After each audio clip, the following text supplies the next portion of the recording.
Hello everyone, and welcome to the live stream. I hope that you're all doing good. Tonight, my microphone is falling. I think that that's a great place to start. Tonight, we're going to be hanging out for a little while, couple hours, usually like 2 hours. And we're going to be talking about news from the past week. Boy, oh boy, listen. We need to have a serious talk, okay? Last week, I told you guys that I was gonna try to find positive news. Last week, I didn't have any positive topics. There wasn't anything good, nothing happy. It was negative, drama, yucky, gross Twitter talk. It was all bad.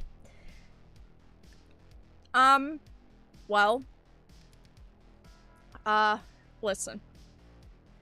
I have one positive topic that isn't a full topic. It is literally just, hey, look at this. This is positive. So I'm keeping good on my promise, but also I'll try to do better next week. Tonight we have a lot of negativity. We've got a lot of toxicity. We've got media calling fans toxic, companies calling fans toxic, critics hating shows. A lot of negativity this week, but hopefully next week things will be happier, okay?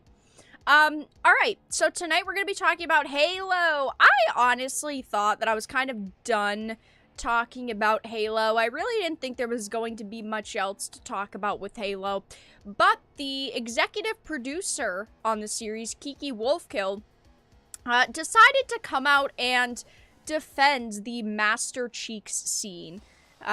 They decided to come out and defend the sex scene and said it was very important to the series story, which I think is absolutely BS. I'm just going to be honest. We had many Halo games, and sex scenes were not required to make the story good, but this EP decided to say, oh, the sex scene was very important to the series story, so we'll listen to their reasoning. Master, thank you for the 31.60 Canadian donation theater in the name of misogyny. Well, thank you for paying your misogyny tax. Guys, we have a new system where you have to give me $25 for your misogyny tax, okay? So, donation links in the description. But thank you, theater, for the dono. Much appreciated. Ricky Gervais. Okay. I talked about last week how there were a lot of people who were pissed off over his new Netflix special, basically pulling the same arguments that they pulled with Dave Chappelle. Oh, he shouldn't be able to make jokes like this. His jokes are offensive, they're bad, they're terrible, they're awful. And Rotten Tomatoes critics, specifically, have absolutely trashed Ricky Gervais' new Netflix special. They're calling it awful, terrible, offensive, this, that, and everything under the kitchen sink. But, of course, just because critics hate something doesn't mean audiences are going to hate the same thing. And audiences have absolutely loved it. While it's got awful critic scores, it's got amazing audience scores. So I wanted to talk about that. I'm going to briefly touch on the Star Wars racist controversy and situation that's been happening. A couple of days ago, I had talked about how the actress, Moses Ingram, who plays the sister Reva in Obi-Wan, decided to come out and say, Lucasfilm prepped me behind the scenes to prepare for racist backlash. They told me, oh, you're probably gonna face this, you know, we're gonna do our best to keep it under control, we're gonna try our best to defend you and help you. And a lot of people did feel like they said that even before the show came out as a defense mechanism. So in case the show took a lot of heat, got criticized, a lot of people didn't like it, they could say, oh, well, you don't like it because you're an ist, or you're this, or you're that. And of course, Now, the official Star Wars Twitter account decided to make a tweet last night, really late last night, it was very bizarre, about racism and Moses Ingram, and they decided to basically say, like, we're proud that she's part of the Star Wars family, you know.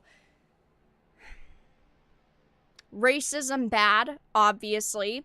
And she had showed off on her, like, I believe it was her Instagram feed, a few examples. $10. Thank you for the $10. For 2 years. These people making shows like actually true. Us. They hate their customers. Actually freaking true. Thank you for the $10 donation, Chris. Much appreciated, but it is true. They hate their consumers. I mean, you did that for the Halo topic, right? But now I'm talking about Star Wars, and it's the same exact thing. But Moses Ingram had posted on her Instagram story some examples of, like, toxicity that she was receiving, some pretty mean comments on social media that I am going to show. But of course, a lot of people are roasting Lucasfilm and the Star Wars official account because they're trying to say racism is bad, which obviously racism is bad, but at the same time, this is the same company who decided to shrink Finn's image on the front of the Force Awakens poster for a specific market. It doesn't really line up. So I'm going to be talking about that, and we're also going to be talking about She-Hulk. Like you guys know, I have covered She-Hulk twice on the channel now, primarily over the trailer. It looked awful. CGI looks terrible.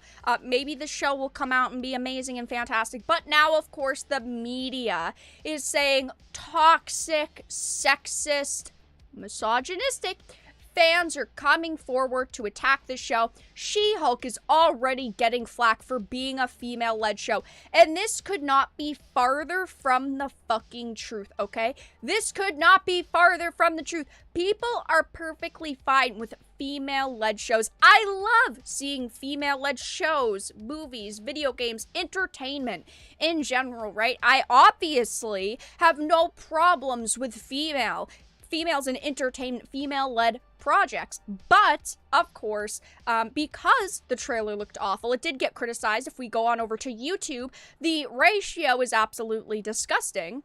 Well, it's not technically a ratio, but the like to dislike is absolutely disgusting for Marvel. It's sitting at 756,000 likes to 430,000 dislikes, and the dislikes are going up relatively quickly.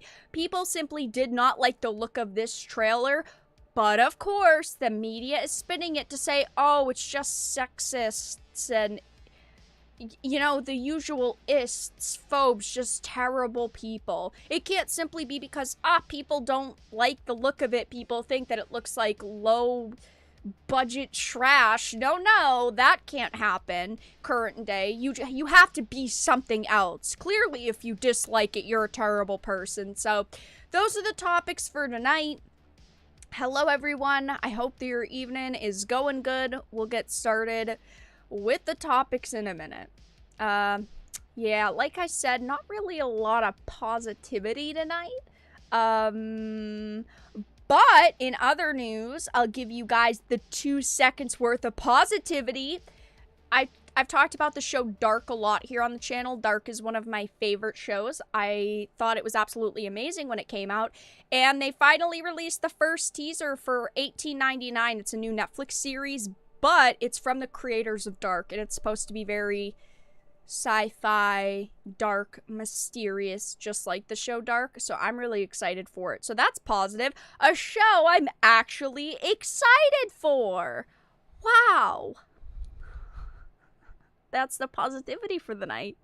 Look at that. Something good might actually come out finally. Holy, I didn't think that it was possible anymore. When critics hate something, mostly means it's good. True. Usually when I talk about things like, oh, critics are raving about a series or critics really dislike a series, usually it's the opposite for audiences. So if critics hate something, audiences love it. And vice versa, when critics hate something, or when critics love something, audiences hate it, you know what I mean. That usually does happen. And of course it's happening again, and I'm sure it will always work that way. But it's still funny to talk about, because critics get so mad that, like, the world doesn't always agree with their opinions. They think their opinions are the best. They think that their opinions are the ones that matter the most. And when people disagree with them or have opposite opinions, they get triggered. Come on, Vera, you know you love being a positive Polly. I love being a positive Polly. There's just not a lot of positive to be positive Polly about, you know? She-Hulk came straight out of a PlayStation 2 cutscene. Now, don't insult PlayStation 2 cutscenes like that, theater. Listen. Don't insult PlayStation 2 cutscenes like that. While I agree some PlayStation 2 cutscenes were terrible, and yes, She-Hulk could fit into that category, let's not insult like that, you know? God. I'm guessing those critics are paid off by the studio or something like that. People have always debated on it.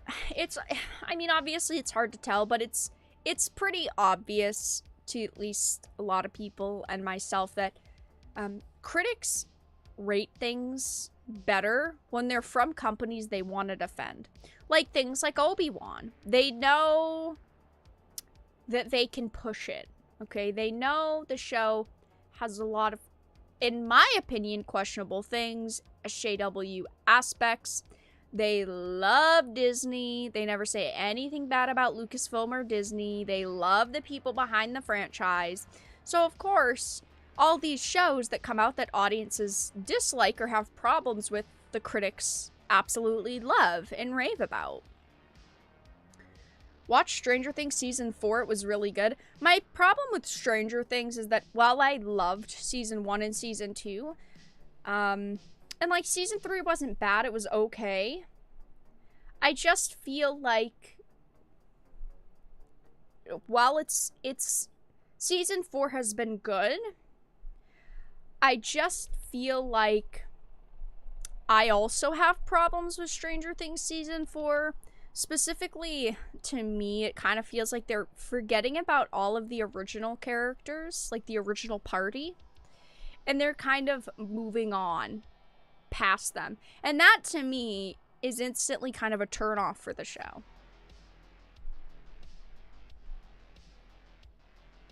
Yeah, similar to the game industry. Yeah, we'll give you a copy, give good review. Yeah, it's similar. It's like, hey, we'll let you see it early.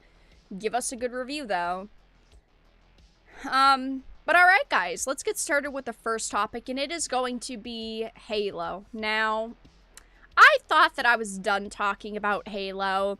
I really didn't think that there was going to be much else to discuss with Halo, at least until we started seeing information about Season 2. We do know that they have officially greenlit a Season 2. They had always planned to do multiple seasons of Halo. I watched it, I tried to give it a fair chance, and it was just a genuinely awful series. If it didn't have the name Halo, it would be bad. With the name Halo, it is extremely bad. It is just not good. I hated the fact that they threw out source material, they made their own silver timeline so that they could take general plots and names, but change all of the small details around. Some of the CGI looked really good. Some of it looked okay, but the only good thing about this show was truly and genuinely the name Halo, hearing the character names, and also some of the CGI. The story was bad, the acting was bad, the interactions were bad, the choreography was bad. It just wasn't a good show. One of the major problems I had was Master Chief. Obviously, he's the main character. He's the character we care the most about. And they completely threw out everything good to do with him. And they decided to have him take his helmet off constantly. And he acted like an angsty teenager. And, of course, a very controversial moment. Can I help you? Can I help you? Yeah, you? Yeah, you. Can I help you? You sound like a baby bald eagle. Can I help you? I'm busy here.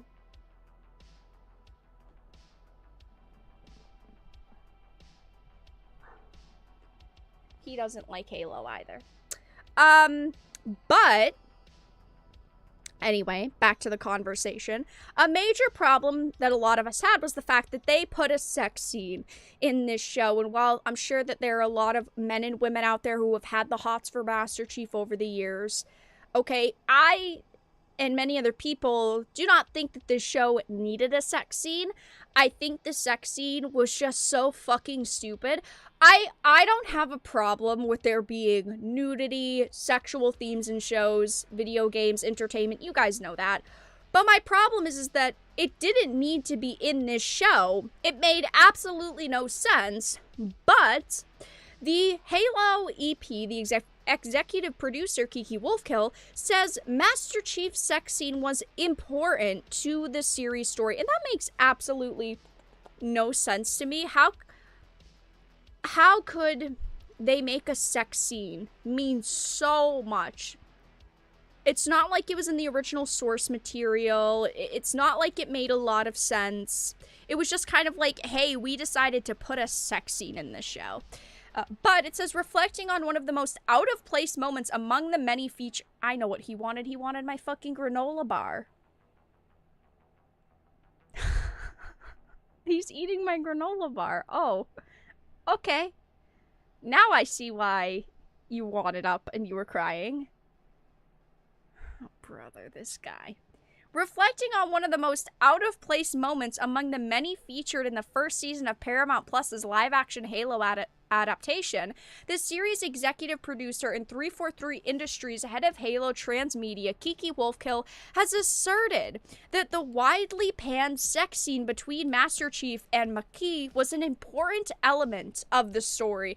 Again, I don't get how this could be seen as important or good or amazing.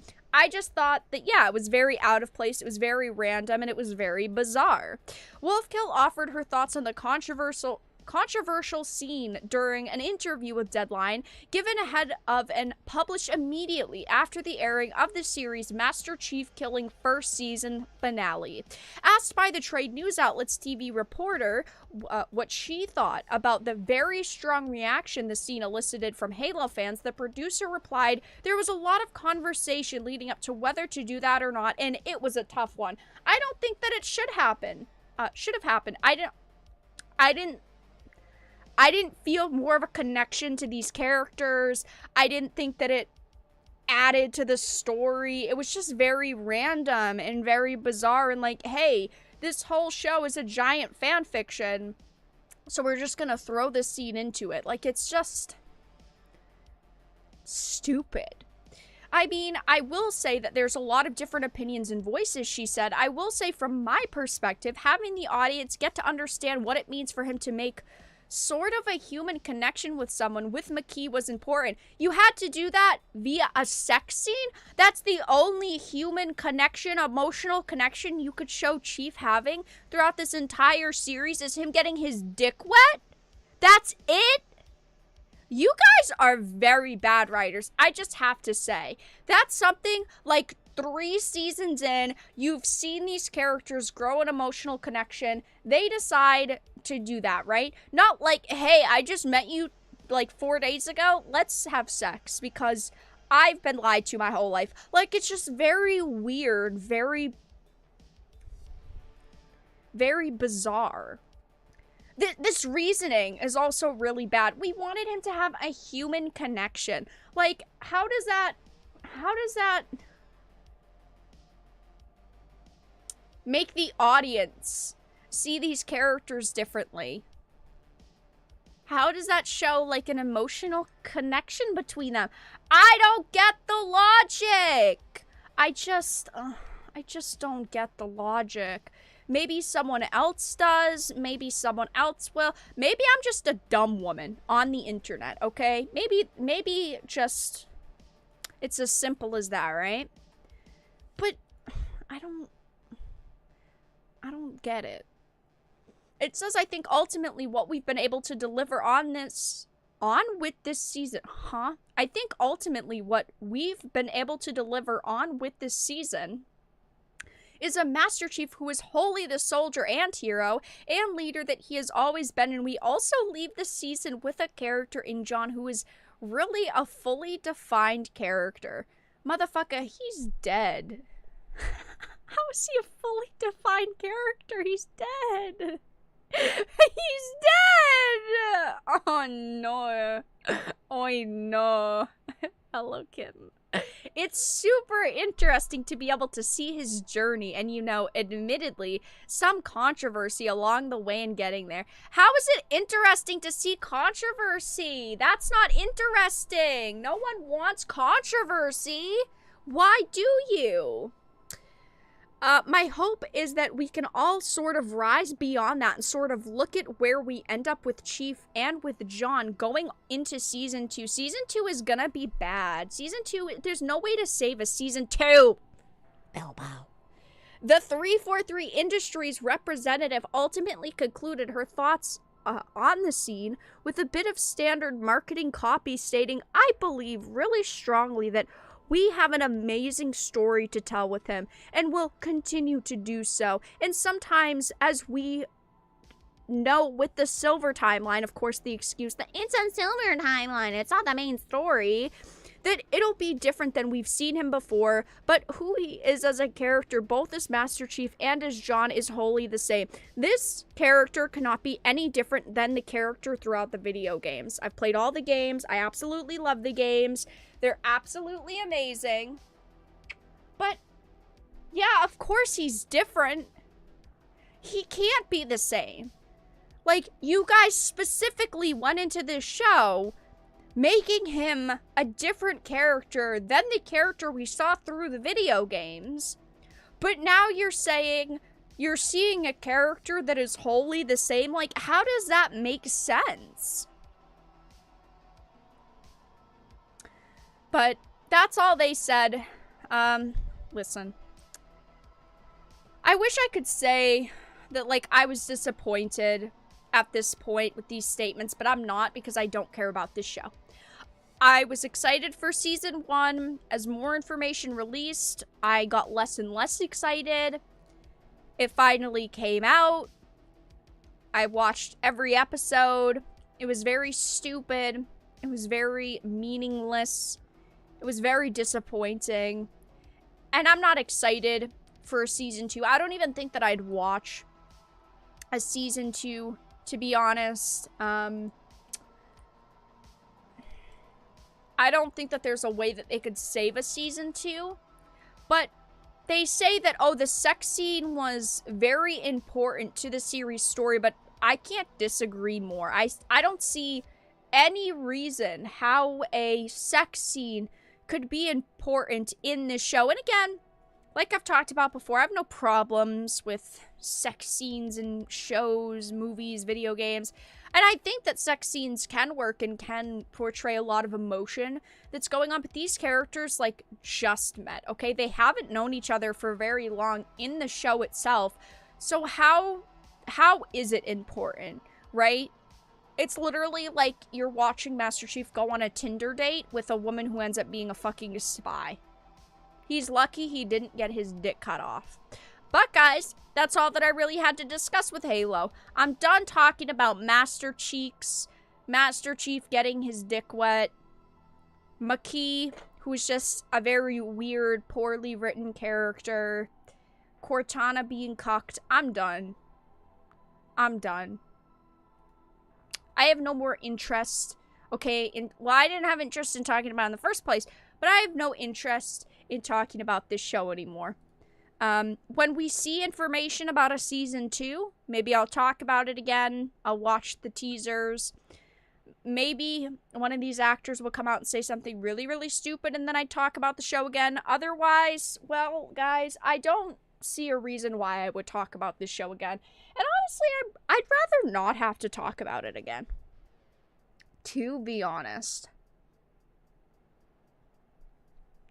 Jesus Christ. And I honestly, I never thought that I have to talk about Master Chief having sex. It's just honestly not something I thought I'd ever have to discuss. But yeah.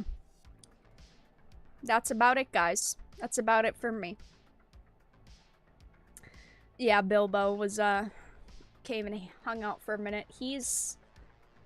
I don't know what he's doing, I'm gonna be honest. He's jumping from the chair, from the other chair I have to the table. He's now chewing a wire. Well, he's not chewing it, but he's like, the calm before the storm, like, oh, it's just a wire, and then it ends up getting chewed. He stopped, though. Now he's looking at me. You are a fucking nutcase. Do you know that, kid? Do you know that, kid? You are an absolute psycho. Yeah, you. Yeah, you. Don't look at me like that. So, yeah. Is this live? No. But yeah, that's all that I had to discuss with Halo. Absolutely disappointing. And, I honestly hope I never have to talk about Halo again. That would honestly make me a very happy person.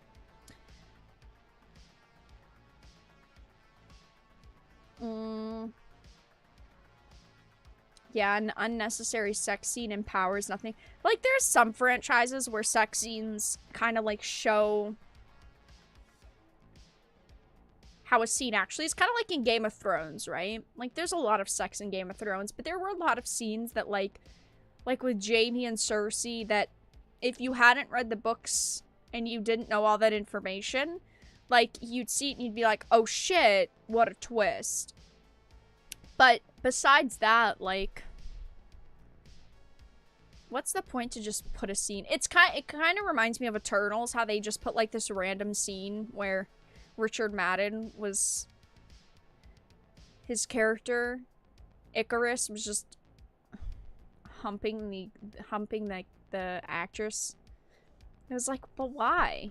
But, like, why put... They were so proud of themselves, too. They were like, it's Marvel's first sex scene. It's like, but why? What was the point? Just to say, hey, you did that? It's so dumb. It's like, why? Well, in that case, no super chats for you, smartass. Okay. Okay. Did I miss Bilbo? He was on screen twice. Let me see if I can get him over here. He's climbing on the PlayStation 5. I'm honestly glad that I have a PlayStation 5 for the cat to climb on, because honestly, it's not really doing much else.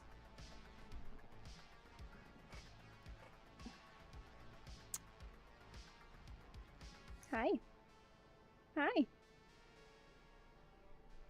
He's watching the chat on the other monitor, because when you guys type, obviously it moves, and he's watching it on the other monitor. Hi. Can I help you with something? No. I'm busy right now. Yeah, I'm busy right now, buddy. You're gonna have to go. Please don't mention Eternals. Ugh, yeah, Eternals was just... It was just really bad. Like, I saw, and I've talked about this, I saw potential in Eternals. Like, I don't think the general plot was bad, but I think that it should have been 2 movies. And they introduced half of the Eternals in the first half of the movie, or the first half of the 2-part movie. And then the other half of the Eternals in another movie. Honestly, Eternals would have been a great Disney Plus show. Every episode or something, you're, like, introducing a new Eternal and these new characters. Like, I thought that would have been a great idea. No, we didn't get that shit, though. Alright, guys. Next... Please, no. Stop it, you. The next topic we're gonna just... He fell off the table. This cat is gonna kill me. He needs a helmet. He needs body armor. Oh, now he is beating up what he's slipped on. Okay, very fun. Well, guys. Next, we're gonna talk about Ricky Gervais. Now, I did talk about his new Netflix special in another video. Oh, cats. I did talk about his Netflix special in another video, primarily because there were a lot of activists on social media who were demanding that Netflix remove his special, and his jokes were bad and terrible and offensive and they shouldn't be allowed. Now, as I always say, there are very few things in life that I personally think are off limits to humor. I don't think that there's really a lot that is completely off limits in terms of humor and that comedians shouldn't be making jokes about.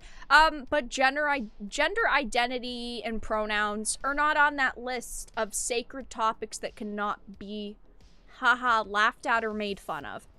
And, of course, the critics absolutely hate this special. They think it's awful that Netflix would allow this on their platform, and they think it's awful of Ricky for making these jokes. But while Rotten Tomatoes critics are trashing his Netflix special, audiences are raving about it, and audiences absolutely love it. And we see this a lot where critics hate something and audiences love something, or vice versa, where audiences hate something. Critics love it. Whatever way. Usually, it ends up critics are trashing something, audiences love it. But it says, if you need more evidence that we are in a vicious culture war, look no further than the latest Rotten Tomatoes scores for Ricky Gervais' latest stand-up comedy special, Supernature. Last week, the latest Netflix special from the comedian was released on the platform, and it was labeled as transphobic and bigoted by progressives in the media just hours after its release. The special has been on Netflix for a few days, and now the Rotten Tomatoes scores are out, and the reaction among critics and audiences are just what you'd think they would be. What was so controversial about it? Basically, he made jokes that some people are seeing as transphobic. He made jokes about new women and, you know, kind of like classic women, traditional women. He made fun of pronouns, gender identity. I mean, he made fun of 2022 in a nutshell, basically. And there were a lot of people who think it's terrible. Thank you, Albert, for the CA5. What? Wait, weren't you not? Wait. Wasn't there not a super chat for me in my future? Anyway, thank you for the $5 Canadian. Why have a bare butt Thor in Love and Thunder? Seriously, though, that scene doesn't make the female characters don't look very honorable or heroic. I agree. I think that there's no point to put, like, a nude male in a movie when, if the gender was switched and it was a female, the company doing that would be fucking canceled and dragged through the mud. So I think it's pretty ridiculous. If you're gonna show nude men in movies, you should also be showing nude women. If you're showing nude women, you should also be showing nude men. But of course, we can't have a woman showing her butt in a movie. That would be awful and terrible. Anyway, thank you for the 5. Supernature among critics holds a 14% positive score out of 7 reviews. Among audiences, however, the special is rated at 92% with over 250 reviews as of this writing. And again, this hasn't been out for very long, so I'm sure there will be more reviews in the future. But, of course, critics aren't gonna like it. It's not gonna change any. It says what has angered progressive critics about his comedy bit is that in the opening act, he dives into material about the trans community, mocking pronouns and gender identity. I said this in my video about it, I'm not going to read the jokes, primarily because YouTube will demonetize the stream. Honestly, let me check, because I bet by saying transphobic, my stream is already demonetized. Oh, my stream is already demonetized, guys! So I guess I can say the joke. 1 second. Hold.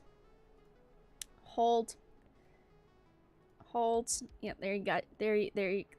Where is it? There you go. Stream is already demonetized. So I guess I might as well read it. Oh, women, not all women. I mean the old-fashioned ones. The old-fashioned women. Oh god, you know, the ones with wombs.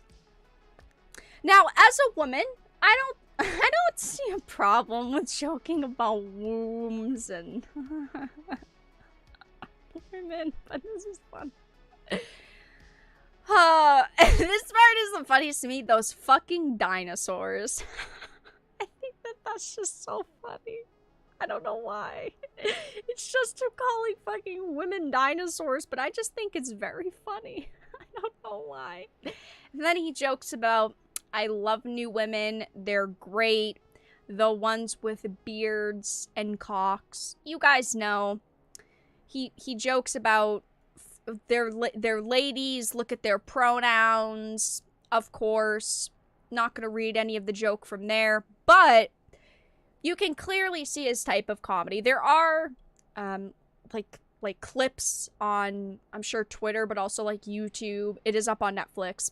But it says the 2-minute comedy routine was enough to cause critics to slam the special with negative reviews across the board. I think that this is pretty ridiculous, where you have a comedian who makes maybe 5 minutes at most worth of jokes about gender and identity and pronouns, but critics are willing to say, fuck this whole special because of 5 minutes of like 2 hours worth of content. That's how it goes, though. Last time it was Dave Chappelle spewing transphobia during his special The Closer, which triggered a walkout of Netflix's LGBTQ plus staff. This time it's a little twat named Ricky Gervais who suffers from the unfortunate ratio of being 100% asshole and 0% funny. Sounds like someone's a little bit mad. Sounds like someone's a little bit angry that he made a joke that triggered you. Now, there are jokes, right, that I don't find funny in this world. Do I talk about them? Not usually. If I'm watching a comedy special and a comedian makes a joke that I don't like, do I go on Twitter and throw a hissy fit about it? Of course fucking not. I move on. I keep watching their content. If I think their content overall is bad, I give it a negative review, I give it a dislike, and I move on. I don't sit and go after these people, demand their careers be ruined, demand companies don't work with them just because I don't like some of their jokes or I don't find them particularly funny. I mean, Dave Chappelle's said jokes that I don't think are funny. Ricky Gervais has said jokes that I don't think are funny. I don't complain about them, I just move on. And it's, to me, that's all that it is. Now, if someone, a comedian, is very clearly trying to, let's say, egg people on and, like, get people to also kind of mirror sentiments that they're saying, that would be different. But these comedians are not doing that. They're comedians. They're making jokes about things they know are going to trigger people, and then they move on. They're not going on social media saying, hey, haha, you should share these with certain types of people, and you should use these phrases or terms. No. They're not calling for hatred. They're not calling for violence. They're not telling people, hey, you should be nasty to these people we're making fun of. They're simply jokes, and they're comedians who are just doing their job. So, yeah. She would later add, if Netflix wants to be home of the historic comedy special, they're going to have to do better than paying a cunty British man to poke fun at minorities and trans people, which I'm sorry to say isn't even original. Then who the fuck cares? Okay, so how does this make sense? So you are pissed off that this comedian made these jokes, but you're also saying that they're not original and he's not the first person to make these jokes. So why aren't you, like, making a big deal out of all of these other people that are making fun of individuals? Why are you not making fun of people that are making similar jokes? They're only, of course, attacking comedians that are large. They're only attacking comedians who Netflix is working with and people they think that they can cancel. I mean, that's all it boils down to, right? They hate Netflix at this point. Netflix is hiring Dave Chappelle, working with Dave Chappelle, working with Ricky Gervais. So these people only want to go after Netflix and the comedians Netflix is working with. It says they were not the only critic who felt this way. A Vox critic slammed Netflix for releasing this special, claiming they are just fine inflicting bigoted, hateful rhetoric onto its subscribers. Of course. This is all it boils down to for them. Not the fact that Netflix puts out tons of different content that they also like, right? No. They forget about the things that they've made that are good in the past. They throw that out the window. And now they're saying, screw Netflix. Netflix is just fine suffering transphobic fools for views. It's just fine inflicting bigoted, hateful rhetoric on its subscribers. It's just fine with the subsequent real-world harm that comes from amplifying such views. The platform's choice to release this special now during a wave of unprecedented anti-trans legislation is unconscionable. Now listen. I think the best way to say this is, is there ever going to be a good time, right? Because they're saying it's very interesting that they're releasing the special now, especially during a wave of anti-trans legislation. In 2 years, okay? I'm sure if Netflix put out this special, there would be something else that you'd complain about. Oh, well, it's interesting their timing now because this is going on in the world and that is going on in the world. It's never going to be a good enough time to these people because they don't want this content to exist, period. And there are people that don't understand this, that these individuals are not complaining about these pieces of entertainment because they think that companies could do better. No, they're just complaining so that they can get people they don't like canceled. It's like the same thing with the Amber and Johnny situation. Okay, Amber put out her Washington Post op-ed about him, and she admitted that it was about him, right? And these news outlets, these individuals, they didn't go, oh, you know what, maybe we should wait until we actually get some evidence. Maybe we should wait for, their divorce to settle, trials to start. We know there's a lawsuit going on. No, they just jumped on it because they knew that it was going to, at the time, make them look good because they were defending a woman who had gone through so much and went through all of these terrible, bad, awful things. And now a lot of them are changing their narrative. It used to be, fuck Johnny Depp, he's an awful, terrible person. And Amber Heard is a goddess and a saint. But now it's switching to, well, they're both terrible people because they don't want to admit that they were wrong. They don't want to apologize. They don't want it to look like they were wrong. Just, oh, well, we were missing a few details and we weren't harsh enough on Amber, but they're both terrible people. That's just how it goes. But yeah, that's all that I really had to discuss with that. If you guys have any questions, feel free to ask. It says, oh, Nick Hilton of The Independent says that his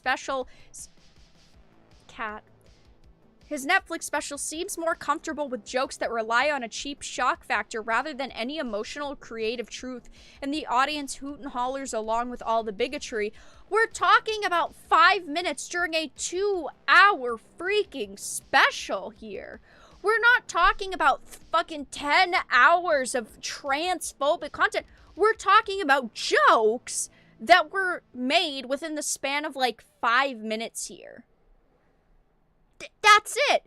It's not like the whole entire special was, attacking people or attacking specific people. It was 5 minutes worth of jokes, an hour's worth of content. It's as simple as that.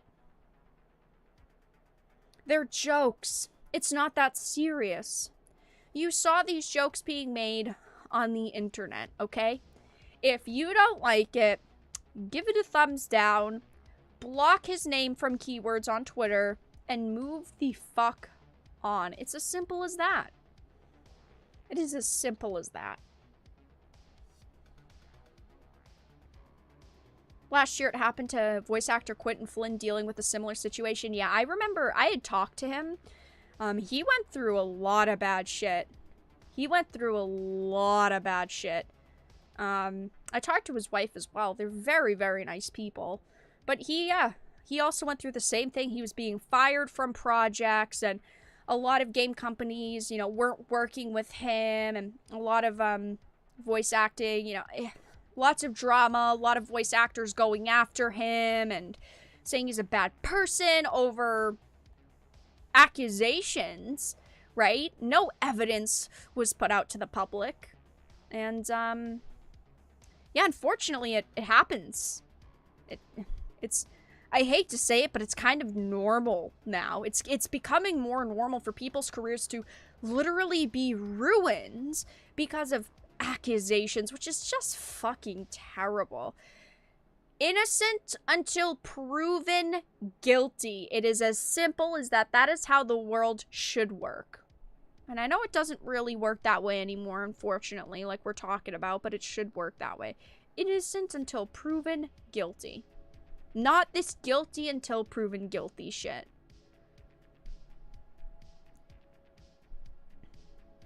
Laugh if it's funny, don't if you didn't laugh. The comedians will change their jokes based on that reaction. I mean, yeah, ultimately, that's all comedians do. If they have, you know, shows and no one laughs at any of their jokes, then they go back to the drawing board and go, okay, what if people laughed at the past? What are people going to laugh at? And that's what happens.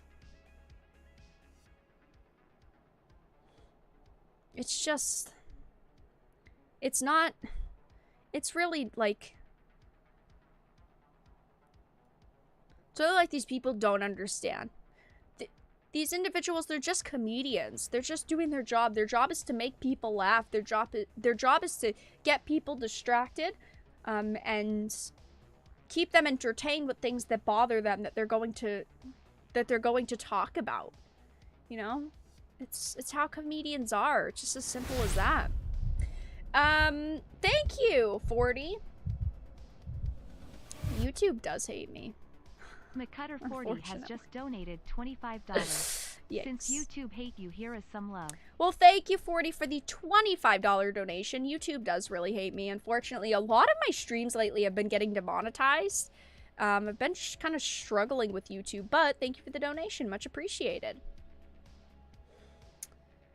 Oh yeah, he did also say that, and I fucking love that statement from him.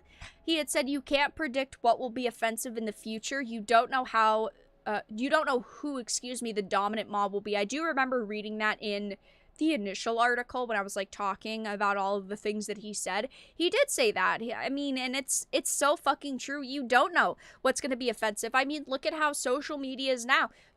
People are bringing up tweets that individuals made fucking 5 years ago and going, oh, we should cancel them now for jokes they made 5 years ago. I don't think that should be happening. They're jokes and statements people made years and years and years ago.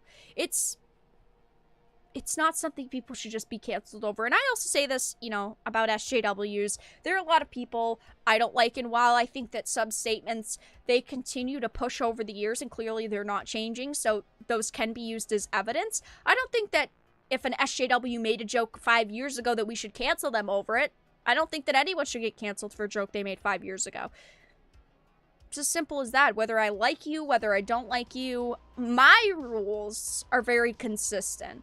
I don't cancel people that I don't like, but say people shouldn't be canceled when it's someone I do like. Like, I don't flippy-flop, and there are people that flippy-flop, but I don't think that people should get canceled over fucking jokes. It's as simple as that. But alright, you guys, next we're gonna move into Star Wars. Quite a bit to talk about here.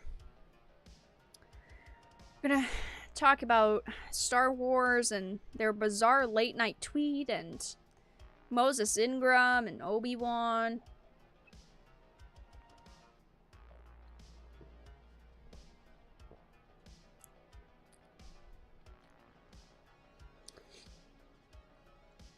Yeah.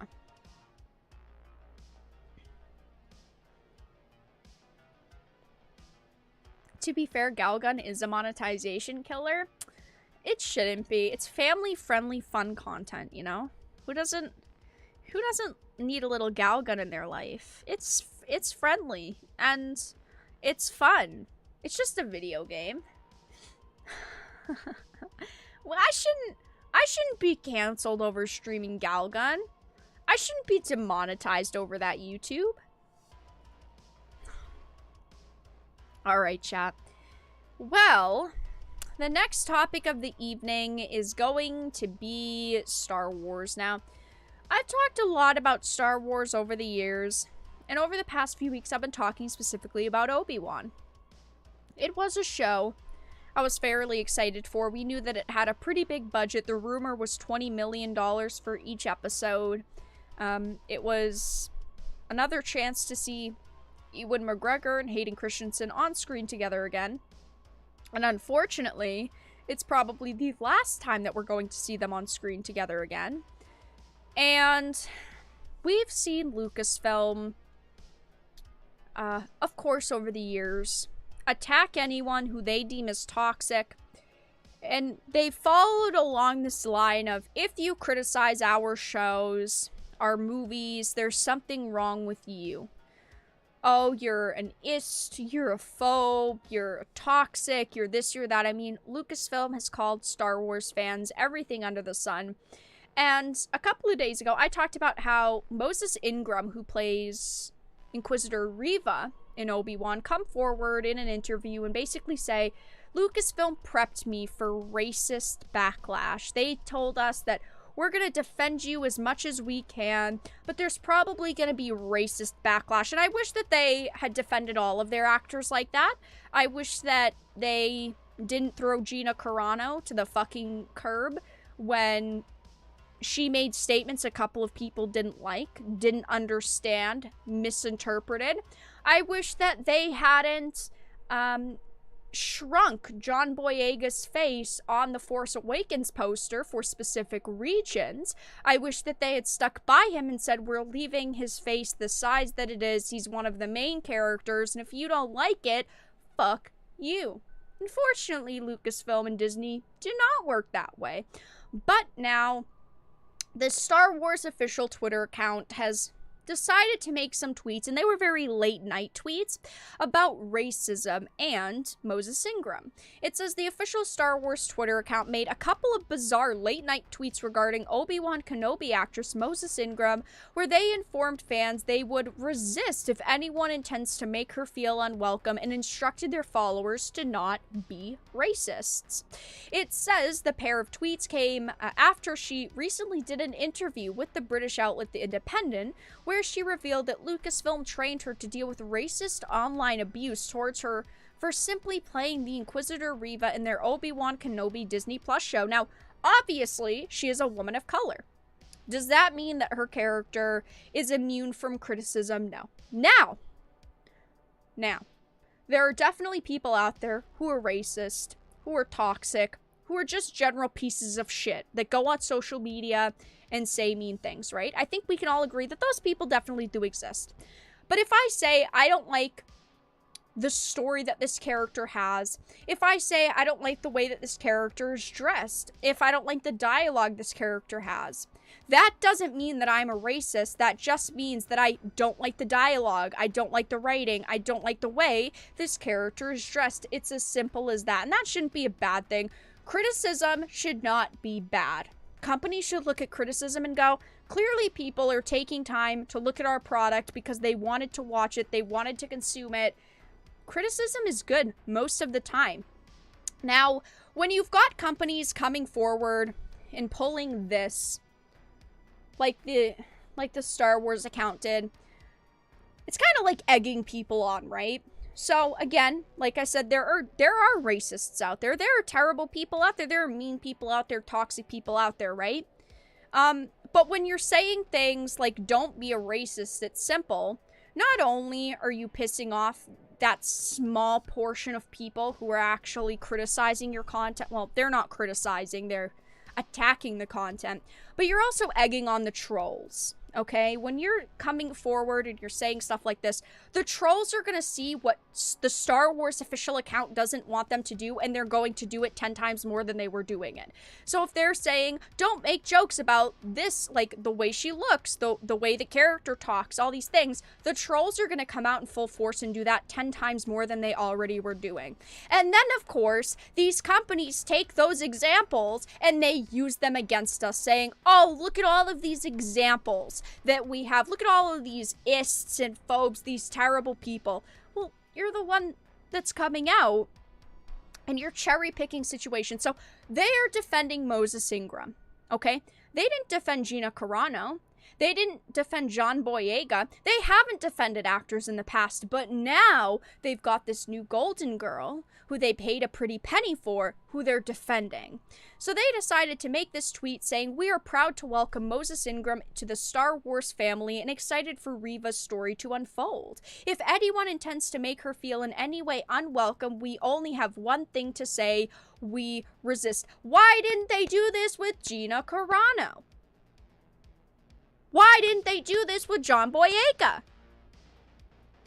These people, these actors, like Moses Ingram, are saying, oh, Lucasfilm promised to do whatever they could for me.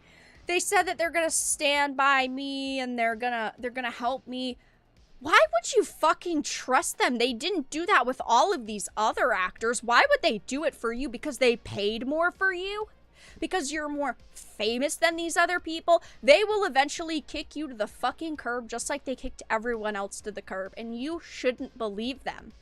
They also said there are more than 20 million sentient species in the Star Wars galaxy. Don't choose to be a racist. Now, there are a lot of people acting like, oh my gosh, poor Moses Ingram.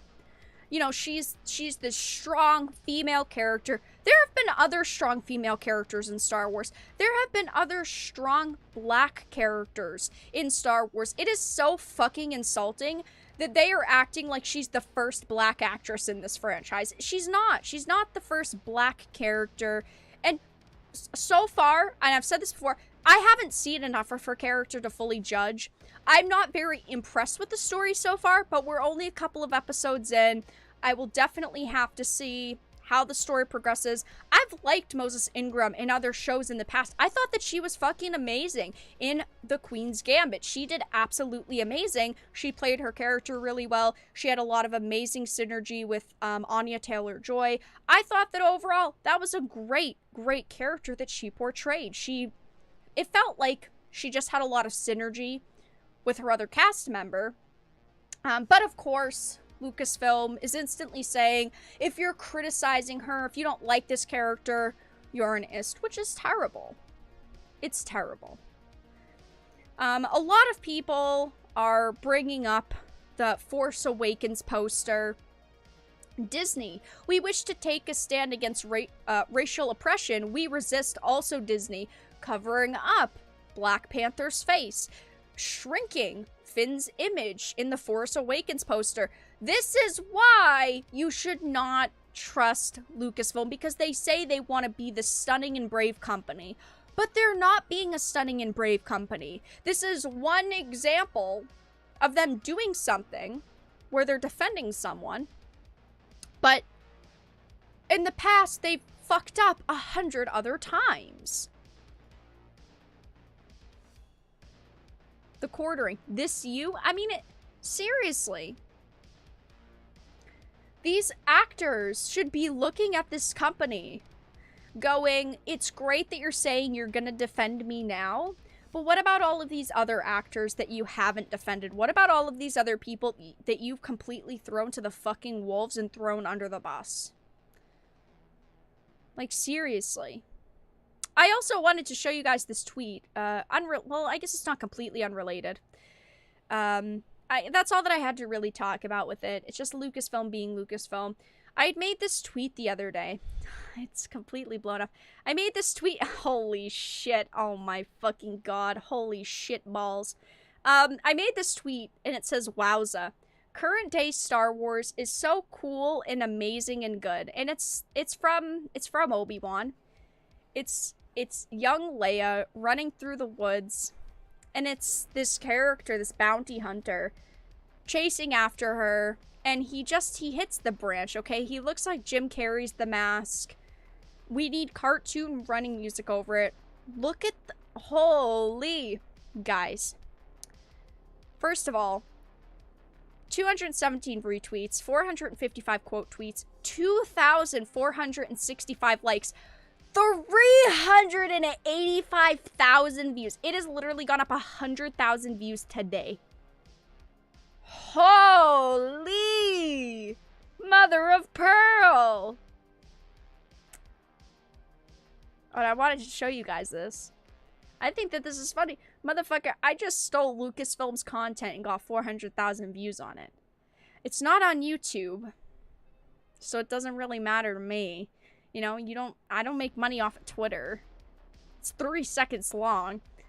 Motherfucker, I just stole Lucasfilm's work and got 400,000 views for it.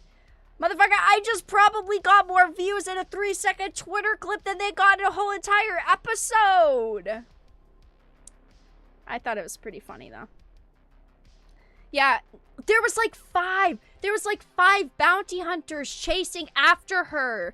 How they catch her in the end, but they literally have like a fucking 3-minute scene of these bounty hunters chasing her. She's like 2 feet tall.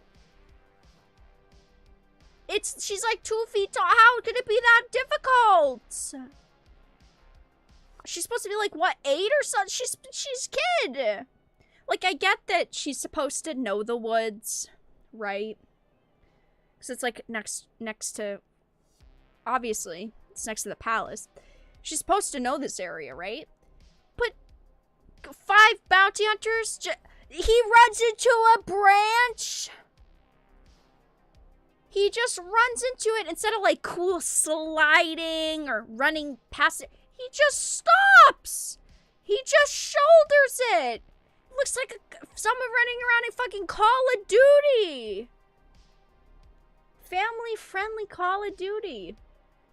And of course, there's been people in this thread being like, you're criticizing 3 hours worth of content for 3 seconds.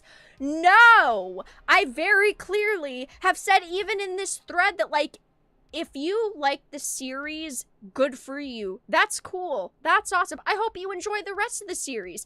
My problem is that it looks cheesy, and there's people saying, if A New Hope came out today, you'd be losing your shit.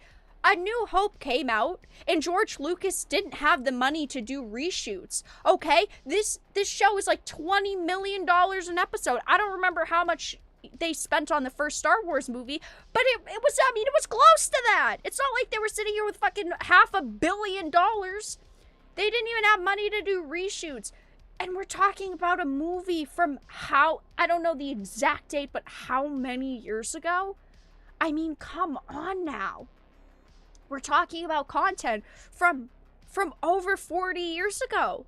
We're not talking about something that came out today. Of course, when a show comes out today, it's $20 million an episode. I expect it to be better than this CW level garbage.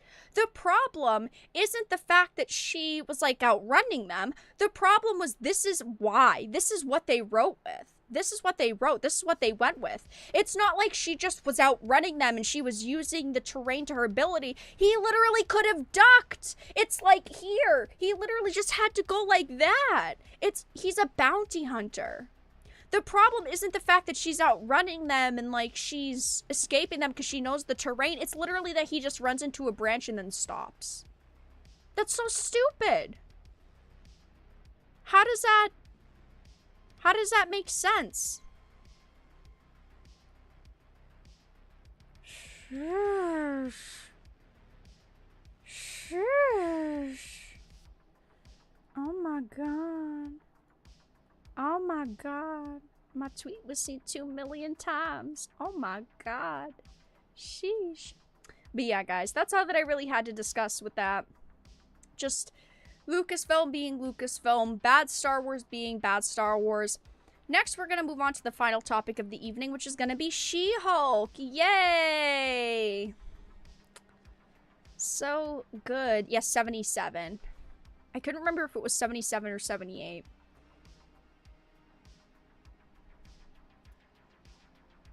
But, yeah, that's how it goes.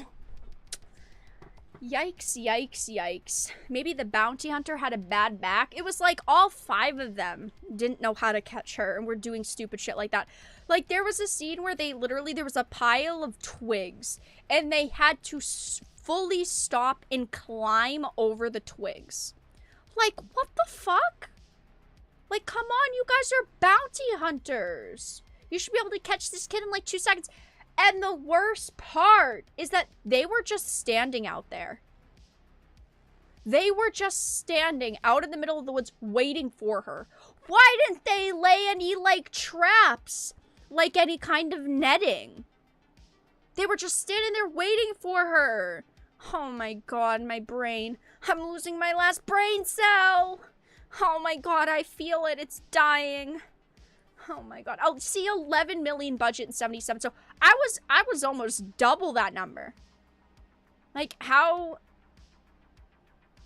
do people think that that is acceptable? And again, if you like this show so far, awesome. Good for you. I'm glad you fucking like it. But it's okay to admit that this looked really bad and was pointless and you still like the show. Like, that's fine. Say, hey, this scene was really stupid. I still really like the show and move on. Because that's all that I said. I said I thought that this scene was really, really bad. This isn't acceptable content in 2022, in my opinion.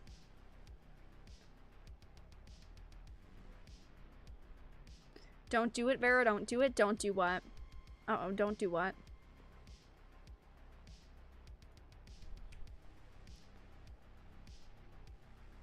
See, real bounty hunters would have burned down half the forest already. Like, they were just standing there waiting for her. You're not telling me that it would be that hard to, like, lay traps for her.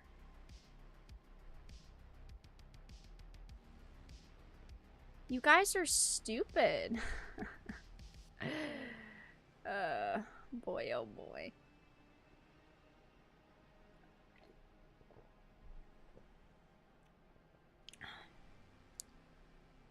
Is that Man Hulk? Yeah, it is.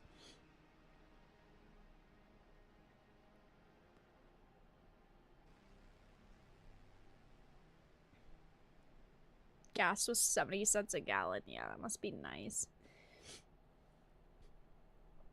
Here come the Shrek jokes.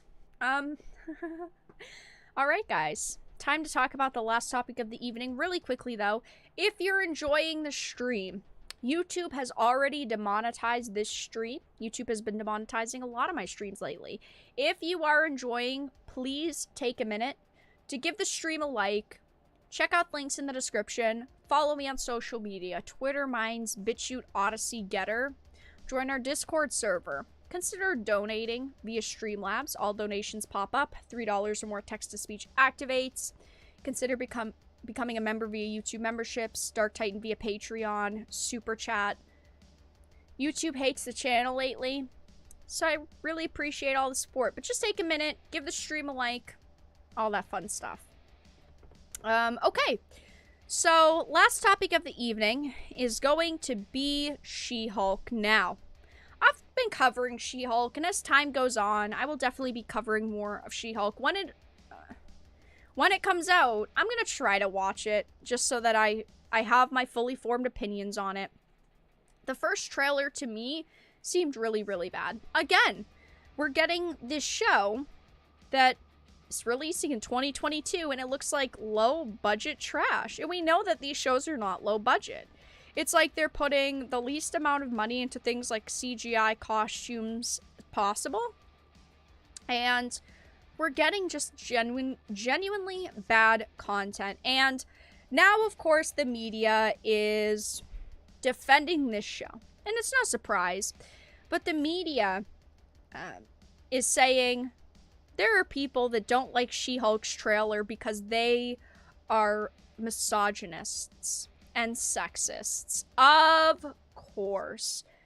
To no fucking surprise, instead of just saying, hey, there are people that don't think this show looks good because the CGI looks bad and the acting looks mediocre and the writing seems poor, Of course. They can't say that. Now they're saying you're an ist, you're a phobe, you're this, you're that. So this is by CBR. She-Hulk is already getting flack for being a female-led show. I am a woman. I know. I've never clarified with you guys. I'm a woman, okay? And as a woman, I obviously do not hate women. And I love seeing entertainment with women. I love seeing strong women in movies, in TV shows, in video games, in books, in entertainment in general. I love seeing strong women. But the problem with She-Hulk isn't the fact that it's a female-led show. The problem with She-Hulk is the fact that they did the worst possible fucking job that they could have with the CGI. It looks terrible. So it says She-Hulk Attorney at Law is part of the new wave of Marvel projects coming to the small screen. Unfortunately, the series has already been met with criticism. That is the key word, criticism. People are criticizing the show because the writing seems off. The CGI looks terrible. The acting seems mediocre. It's criticism. Criticism is not bad. It says the majority of which stems from genuine concern for the project's success. Yes, that's how 98% of the criticism is going.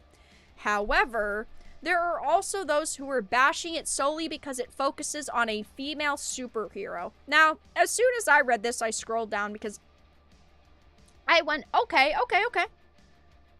They provide absolutely no fucking evidence.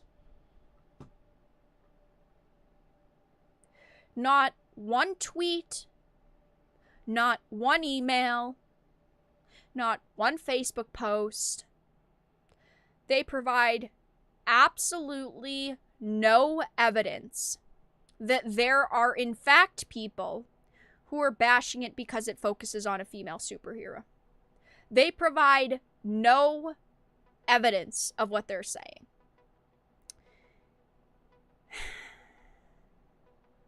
Am I surprised? No. No. Because these people don't exist. But it's just yikes. Like, you could have provided one single fucking screenshot, dude. Just one. That's all it takes. It says she now has to find her way in the world with the help of her cousin Bruce Banner, who possesses similar abilities. The release of the show's first trailer sparked debate around the character's supposed lack of muscles and about the show's CGI, which fans have been told not to worry about. However, this has not stopped fans from being excited about its release, and amongst the debates, other criticisms have also emerged, which are different because they are steeped in misogyny. Where? Show me the evidence. Show me the receipts. Where are these so-called misogynistic, sexist comments? Because I don't see them here. Because they don't exist! I understand that journalists can't put like 50,000 freaking comments in their article. Like, I understand that they can't sit here and put pages and pages worth of examples, but they could put maybe 5 examples, 10 at most, if there's so many people doing this. They don't even put one. They don't even put one. How pathetic is that? Why would I ever take you seriously? From the trailer, She-Hulk Attorney at Law promises to be a fun and lighthearted show geared more towards a female audience, and I think that that's great. I think that it's fine to make a show that is targeted towards a specific audience. I mean, that's a lot of the time, that's when shows turn out to be successful, because you know who your audience is, you know who's actually watching your shows, but you also have to have it so that it can appeal to other people. Okay, so I'd like to say they're saying that it's geared towards a female audience. As a female who has loved Marvel content in the past, as a female who has watched every MCU film that has come out, I'm not impressed. I've watched this teaser or the trailer multiple times now. The humor falls flat. The CGI looks bad. I'm just not, as a woman who this show is admittedly marketed towards, I don't see the appeal. I don't have a reason to be excited over it. It says these anticipated releases will likely face a slew of misogynistic and sexist comments. However, She-Hulk is getting even more flack because of the intentional tone that it is taking, which matches the character's comic book depiction. The MCU is being accused of pandering to the left because this series stars a woman. That is not fucking true. There are plenty of lead, strong female characters that have been loved over the years in the MCU, in the comic books, in entertainment, okay? Just because it stars a woman isn't the problem that people have. The problem is that the jokes fall flat, the CGI looks bad, the writing seems meh. Maybe the acting will be great once we actually see it, but right now we only have a 2-minute trailer to go off of and it doesn't look good. Like, holy shit. This is laughable, as most of Marvel's projects have only featured male protagonists in the past. These comments are also grasping onto the show's liveliness and ultimately criticize it for being too feminine and sex positive, as shown by Jennifer's Tinder swiping in the trailer, which is actually what makes the series appealing to so many people. I think that that is cringe, and I hate the word cringe. I think that, haha, oh my god, I can have sex too. Haha, I'm swiping left and right on Tinder. It's just stupid. This, to me, comes off as Marvel thinking that women are not smart, right? This show is admittedly focused towards women. The best jokes they can come up with are haha sex-positive Tinder swiping jokes. That, to me, makes me feel like you're insulting my intelligence. Is that all you think that women are capable of understanding? Haha sex jokes, haha pretty hair, haha getting her nails done? Is that all you think that women are capable of understanding in entertainment? Because to me, that feels pretty fucking sexist. That feels pretty insulting, Marvel.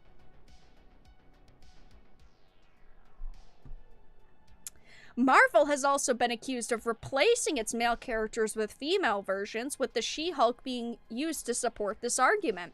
I think that there are definitely some people who have argued this. I think that introducing female counterparts isn't a bad thing, in my opinion. Having Hulk and She-Hulk together on screen, I think that's cool. Batwoman, Batman, having them together would be cool. Like, I don't think that having, like, their female counterparts be hanging out with them is like a bad thing. I don't necessarily think that that means they're replacing these male characters, but unfortunately, that is something that we've seen happen in entertainment, where the female becomes the lead and then the male gets pushed off to the side. It says this series is a crucial piece of media that focuses on a muscular woman on her own superhero journey, and the show is literally getting criticized because she doesn't look muscular enough. Yeah, people are criticizing the show just because it looks bad, but right now it's sitting at a ripe 756,000 likes to 426,000 dislikes, and I think that that like to dislike is going to continue. I think we're going to see shit ton more dislikes put onto this trailer. But guys, that's all that I really had to talk about tonight. We talked about She-Hulk, which I will be doing a video on tomorrow. We talked about Star Wars, Ricky Gervais. We talked about Halo. I'm not ending stream yet, so if you guys have any questions or topics you'd like me to discuss, feel free to put them into chat. But yeah, oh, I also have this up. This isn't like a full topic, but as you guys know, Johnny Depp was basically fucking kicked out of Hollywood. No one wanted to work with him anymore. And of course, this defamation case is still going on. I think we're gonna get verdict tomorrow. I don't know, though. We'll see. But Johnny Depp, there's been a lot of rumors that he's going to be in upcoming Hollywood projects, which would be fucking amazing. But of course, Hollywood is still being unfair because Johnny is not confirmed for any movies, but Amber sure is, because now Amber is set to star in multiple new movies. Like I've always said, I think that neither of them should be in the industry, or both of them should be in the industry. I hope that Johnny is accepted into the industry and more people work with him again, because he's an amazing fucking actor and deserves way more roles than he's getting right now. Of course, because of Amber Heard's lies. But I just wanted to show you guys, Amber is set to star in new movies that I personally will not be watching. I will not be watching them. I will not be supporting them. I am not interested in them. And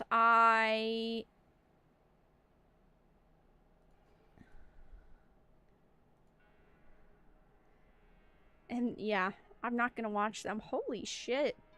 Is Twitter off its meds? When I refreshed this like 20 minutes ago, it was at 385,000 views, and now it's at 421,000 views. Damn. This is what happens when you're not... This is what happens when, you know, your content isn't, being shoved off to the side. When it's not being suppressed, I guess. You know what I mean? Sheesh. Hey, thanks, Twitter. Thanks, Elon. Maybe Elon saw it and went, haha, I like that. And then boosted it. Holy. Holy. Now, if only those people would come on over to YouTube. Which movies? They are called Run Away With Me. Bitch, I want to run away from you. And In the Fire. Yeah, I mean, I'm gonna be honest. Those are not good movie titles to be for Amber to star in right now. Run Away With Me again. I'd rather run away from you. And In the Fire. Didn't she, like, burn some of Johnny's clothes? Listen, I don't know if I'd be, I don't know if she should be in those movies. Okay. Well, if you guys want that PR marketing, you know what? You go for it. You go for it. I am gonna say not what I would do, but, sure, whatever you want to hear. According to IMDb, Run Away With Me follows an American in Paris who falls helplessly in love with a model before they discover the criminal underworld of the modeling industry in Europe. Meanwhile, she plays a... I didn't even read the description of this one. I'm so sorry. I didn't even read the description of this one. Amber Heard plays a psychiatrist.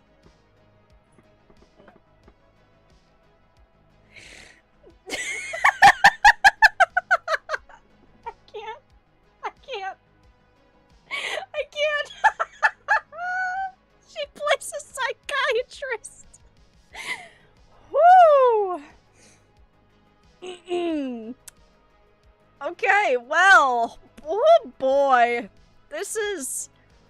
Whew, she's really got some roles cut out for her. Jesus Christ. Whew. Whew. Wow, that is... Those are some really great roles for her. Honestly, good job, Amber. You're gonna do great. They misspelled psychopath. Woo! That's, oof, those are some really cutting-edge roles, truly. I wish nothing but the best for Amber, and I really hope that, her movies go great. She plays a shrink. She, in fact, does. She does. So, yeah, that's... that's interesting.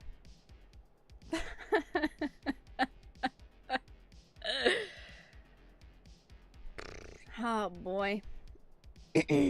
Boy, oh, boy. Sheesh. YouTube is not letting me super chat. Oh, that sucks. I don't know why. Is it a problem with YouTube, potentially? Wouldn't surprise me. YouTube is constantly broken.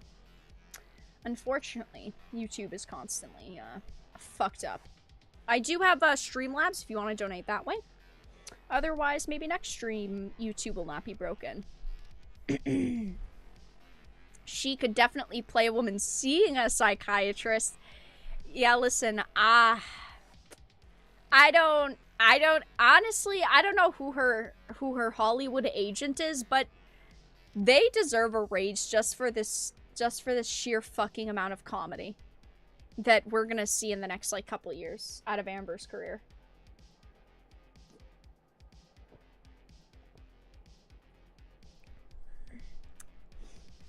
Ooh. Well, guys, if you have any topics you'd like me to discuss, feel free to leave them in chat. I will be wrapping up stream in just a few here. I will not be streaming tomorrow. It's Wednesday, of course. But I should be streaming on Thursday. So, thank you, Tim, for the $10 super sticker. I'm glad that it finally got to work for you. But thank you so much. Thursday, Diablo Immortal comes out. And I don't... You know, I had initially said if they had changed their mind and they put it on PC and they listened to consumers, I would try it. And they did. It's not just on cell phones anymore. And they are going to be putting it on PC. And it is releasing on Thursday. Now, it's the beta, the open beta, but I'm hoping it will not be fucked up. Because unfortunately with Blizzard games, usually when things launch, super broken, super buggy, super fucked up. So my plan right now is to stream Diablo Immortal on Thursday and on Saturday and Sunday. If it doesn't work and there's a problem with the servers, I will be streaming something else Thursday, but my plan right now is Diablo Immortal Thursday, Saturday, Sunday. Has just donated $25. Thank you for the $25. Good content as always. Well, thank you, Dark Jester. I do really appreciate the donation and your support. Thank you, thank you. Is this an out-of-season April Fool's joke? Yeah. I'm gonna give it a try. I'm gonna give it a chance. Maybe it'll come out, and it'll be great. I'm gonna give it a fair shot, but only time will tell. Who knows? Who knows? Did you see Tencent pulled all of their money out of Top Gun Maverick because it's too pro-America? I didn't actually see that. I remember like 2 years ago I had talked about Maverick because they had forced on his jacket to remove one of the patches. I don't remember what the patch was exactly, but Tencent like forced them to remove a patch off of his jacket. I wonder if that was returned, but I hadn't heard that they pulled all their money out of it, but that's fucking hilarious. Top Gun Maverick, Tencent pulls money out of project?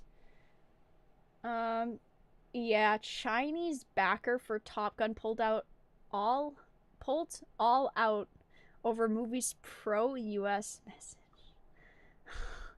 Hey, Tencent. Who the fuck cares, bruh? It's doing great in theaters right now. Go fuck yourself. Respectfully, of course. That shit is funny! Holy! That is too funny. Too fucking funny. Oh my god. Multi-billion-dollar Chinese tech company, gee whiz, I wonder who, pulled out of financing the new Smash sequel Top Gun Maverick because it was worried about angering CCP officials due to the film's overtly pro-American theme. We all fucking knew that it was gonna have that theme. You idiots didn't? In 2019, They gave a commitment to Paramount that it would provide financial backing for the film in which Tom Cruise reprises his role, of course. Tencent was expected to help Paramount market the film to domestic audiences in China, where movie executives hoped that the sequel to the 86 hit Top Gun would gross some $80 million. In exchange for its multi-million-dollar investment, Tencent, the internet giant, whose holdings include dozens of Asian startups in the video game, social media, and venture capital space, was due to receive a 12.5% stake in the film. Get fucking Shrek'd, Tencent. Honestly, I have no care in the world for you, Tencent, but that is too funny. It was the Taiwan flag. It's still in the yeah, that's what it was. I knew that it was something like that. I didn't know if it was just the flag that was on the patch, but I did know that they had said that they were removing like a patch or something, because I did talk about that in a video, and I talked about kind of how dangerous entertainment kind of is now, because all of these Chinese companies are getting things in movies and shows that they don't like removed from versions even we consume, and how that is dangerous to our entertainment. But damn, Tencent actually sucks, but we kind of already knew that, let's be honest. But that is too funny. It's made a bunch of money. I have not seen it yet, but it has made a bunch of money, so good for them. I've heard that the movie is really good. I'm excited to see it. I will see it eventually here again. Like, I haven't had a chance to see it yet. To get out and go see it. Wink. But I do have to see it at some point here.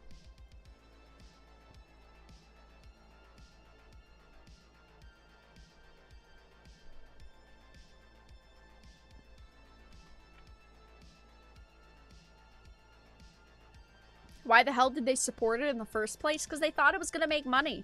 And they want to make money. So they were basically like, okay, we'll help promote your movie in this market if you give us a certain amount of the money that you make from it. But alright, you guys. With that being said, I'm going to wrap up the stream here. Thank you all so much for stopping by tonight. I do really appreciate it. Thank you for all of the super chats, the Streamlab donations, all of the support, especially with YouTube demonetizing streams and videos. Again, stream on Thursday, 8 p.m. Eastern. I will be doing Diablo Immortal Thursday, Saturday, and Sunday. Check out links in the description. Join our Discord server. We're very active there, and I do tag you all when I go live in case YouTube doesn't notify you of the live stream. Follow me on social media, Twitter, Minds, BitChute, Odyssey, Getter.